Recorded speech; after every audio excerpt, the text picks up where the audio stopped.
We're back in the Capitol. It is January 31st, day 11 of session. We were sworn in on January 13th, had some intern days, and then we came in full swing 2 weeks ago. Going to try to work on doing some weekly updates with you guys on what's happened here in the Capitol.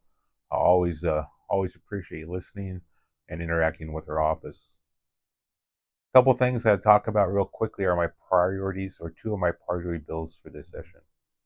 One of them is a priority bill that would help give some more direction to the initiative petition process. So the initiative petition process, I believe myself and some of our community members feel that we've been taking advantage of at Oregonians when people come in and gather signatures and put things on the ballot like to legalize drugs. So a couple small steps that we're trying to take this legislative session is to make sure that those signatures have to be gathered in every congressional district, making sure that a threshold has to be met of signatures in every congressional district. So they just can't stay in the metro area. They actually got to come out to some of our communities and convince some of us to sign on to some of their great ideas. We'd also change the amount of signatures required that is needed. Right now, you have to gather 6% of the signatures from the people who voted in the last gubernatorial election for statutory change. We're going to change that from 6% to 8%. For constitutional, we'll change that from 8% to 10%. That's one of our priorities, is to try to help the initiative petition process be a little tougher for those that are coming in from out of Oregon. Another one we're going to work on and we're submitting is the Rangeland Fire Protection Agency bill. So our RFPAs, as we call them, are our first responders to fire all across Eastern Oregon. We are to print up a lot more acres if they weren't out there.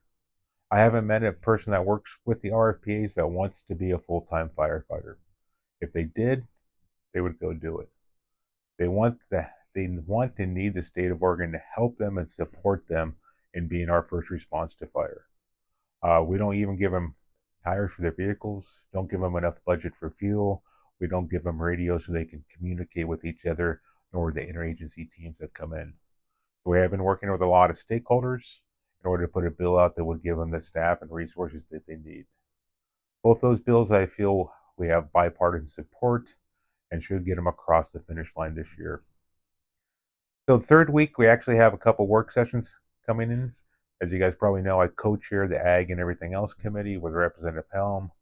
We're going to have a work session on the meat inspection program. So several years ago, we set up a local meat inspection to allow our producers to be able to get their meat inspected and approved, but ODA doesn't have enough staff in order to adequately help us get that. So we're going to add some staffing to ODA for that. We're also going to have a work session on a bill that Rep. Helm and I put in as a committee bill, the Ag Competitiveness Bill, requiring ODA to sit down and figure out are Oregonians in agriculture at a competitive disadvantage? If so, why is it? What are the policy, rules, and regulations that are causing us to be at a disadvantage? I think it'll be very enlightening when it comes out.